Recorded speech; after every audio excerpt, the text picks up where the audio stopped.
আসসালামু আলাইকুম। সংবাদে আপনাদের সবাইকে স্বাগতম জানাচ্ছি আমি নুসরাত। শুরুতেই সংবাদ শিরোনাম।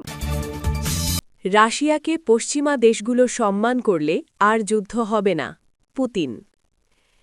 যুক্তরাষ্ট্র আগুন নিয়ে খেলছে, চীনের হুঁশিয়ারি। ইরানের সঙ্গে জড়িত ২৯ জাহাজে মার্কিন নিষেধাজ্ঞা। যুদ্ধ করতে ইউক্রেনকে $১০৫ বিলিয়ন দিচ্ছে ইইউ। দর্শক, এতক্ষণ শুনছিলেন সংবাদ শিরোনাম। এখন বিস্তারিত। আপনি যদি ইসরায়েলের ধ্বংস চেয়ে থাকেন তাহলে চ্যানেলটি সাবস্ক্রাইব করে দিবেন এবং ভিডিওতে লাইক করে আপনার মূল্যবান মতামত কমেন্টে লিখে জানিয়ে দিবেন। এখন বিস্তারিত। রাশিয়ার প্রেসিডেন্ট ভ্লাদিমির পুতিন বলেছেন, ইউক্রেন যুদ্ধের পর আর কোনো যুদ্ধ হবে না যদি পশ্চিমা দেশগুলো রাশিয়াকে সম্মান করে এবং দেশটির নিরাপত্তাগত স্বার্থকে গুরুত্ব দেয়। রাষ্ট্রীয় টেলিভিশনে প্রায় ৪.৫ ঘণ্টাব্যাপী অনুষ্ঠান ডিরেক্ট লাইনে তিনি এই মন্তব্য করেন। শুক্রবার ১৯ ডিসেম্বর বছরের শেষ ব্রিফিংয়ে উপস্থিত হন পুতিন। সেখানে বিবিসির সাংবাদিক তাকে জিজ্ঞেস করেন, অন্য কোথাও রাশিয়া আর বিশেষ সামরিক অভিযান অর্থাৎ যুদ্ধ চালাবে কিনা।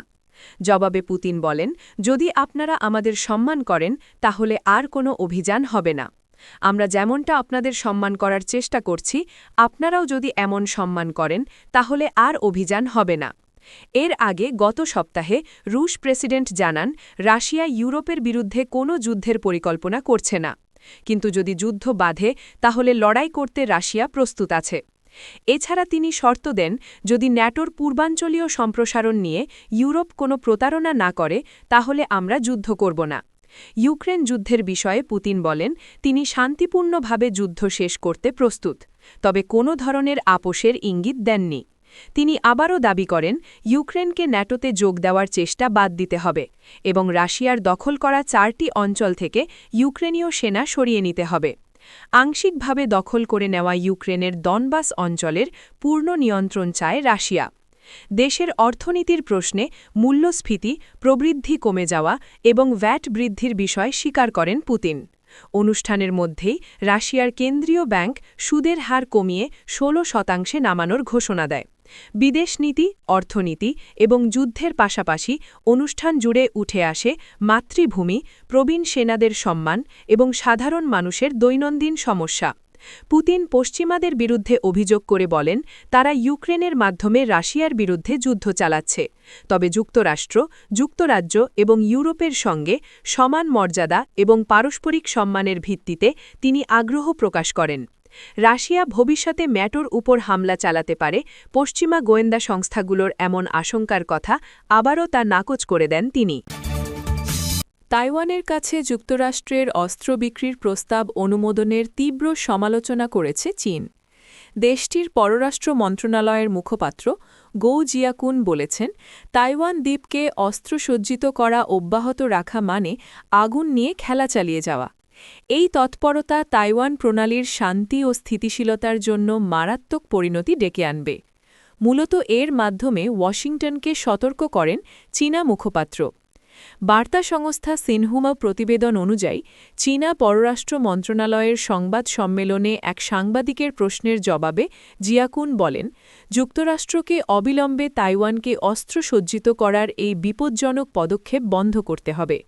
যুক্তরাষ্ট্রের পক্ষ থেকে তাইওয়ানের কাছে উন্নত অস্ত্র বিক্রির পরিকল্পনা অনুমোদনের প্রসঙ্গ টেনে তিনি আরও বলেন, ওয়াশিংটনের এই পদক্ষেপ এক চীন নীতি এবং চীন ও যুক্তরাষ্ট্রের মধ্যে স্বাক্ষরিত ৩টি যৌথ চুক্তিকে গুরুতরভাবে লঙ্ঘন করে। ইরানের তেল ও তেলজাত পণ্য পরিবহনের অভিযোগে ২৯টি জাহাজ এবং সেগুলোর ব্যবস্থাপনা প্রতিষ্ঠানের বিরুদ্ধে নতুন নিষেধাজ্ঞা ঘোষণা করেছে মার্কিন অর্থ মন্ত্রণালয়।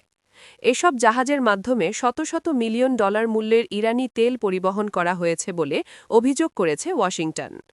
বৃহস্পতিবার ১৮ ডিসেম্বর ঘোষিত এই নিষেধাজ্ঞার আওতায় এক মিশরীয় ব্যবসায়ীও রয়েছেন।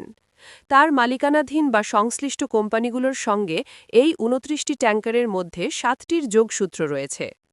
মার্কিন অর্থ মন্ত্রণালয়ে এসব জাহাজকে ইরানের তথাকথিত শ্যাডো ফ্লিটের অংশ হিসেবে উল্লেখ করেছে। এছাড়া সংশ্লিষ্ট আরও কয়েকটি শিপিং কোম্পানির বিরুদ্ধেও নিষেধাজ্ঞা আরোপ করা হয়েছে। অর্থ মন্ত্রণালয়ের ভাষ্য অনুযায়ী নিষেধাজ্ঞাভুক্ত জাহাজ ও প্রতিষ্ঠানগুলো সমুদ্রপথে শত শত মিলিয়ন ডলার মূল্যের ইরানি অপরিশোধিত তেল ও তেলজাত পণ্য পরিবহনে জড়িত ছিল। ডোনাল্ড ট্রাম্প ক্ষমতায় আসার পর থেকে তার প্রশাসন ইরানি অপরিশোধিত তেল ও পরিশোধিত পণ্য পরিবহনের অভিযোগে ১৮০টির বেশি জাহাজের ওপর নিষেধাজ্ঞা আরোপ করেছে। তবে ট্যাঙ্কার ট্র্যাকার্স সহ বিভিন্ন তেল রপ্তানি পর্যবেক্ষণকারী ওয়েবসাইটের তথ্য অনুযায়ী ইরানের বিরুদ্ধে যুক্তরাষ্ট্রের অভিযান জোরদার হলেও দেশটির প্রধান ক্রেতা চীন বরং আরও বেশি ইরানি তেল আমদানি করছে, যা ওয়াশিংটনের জন্য উদ্বেগের কারণ হয়ে দাঁড়িয়েছে। আগামী ২ বছরে সামরিক ও অর্থনৈতিক চাহিদা মেটাতে ইউক্রেনকে ১০৫ বিলিয়ন মার্কিন ডলার সুদমুক্ত ঋণ দিতে সম্মত হয়েছেন ইউরোপীয় ইউনিয়নের নেতারা। গণমাধ্যমকে বিষয়টি নিশ্চিত করেছেন ইউরোপীয় কাউন্সিলের সভাপতি অ্যান্তোনিও কস্তা। খবর আল জাজিরার। কূটনীতিকদের বরাতে জানা গেছে, শুক্রবার ১৯ ডিসেম্বর ভোরে ইইউ নেতারা রাশিয়ার জব্দকৃত সম্পদ ব্যবহার না করে পুঁজিবাজার থেকে ঋণ নিয়ে ইউক্রেনের প্রতিরক্ষা ব্যয় মেটানোর সিদ্ধান্ত নেন। সামাজিক যোগাযোগ মাধ্যমে দেওয়া এক পোস্টে কস্তা বলেন, আমাদের একটি চুক্তি হয়েছে।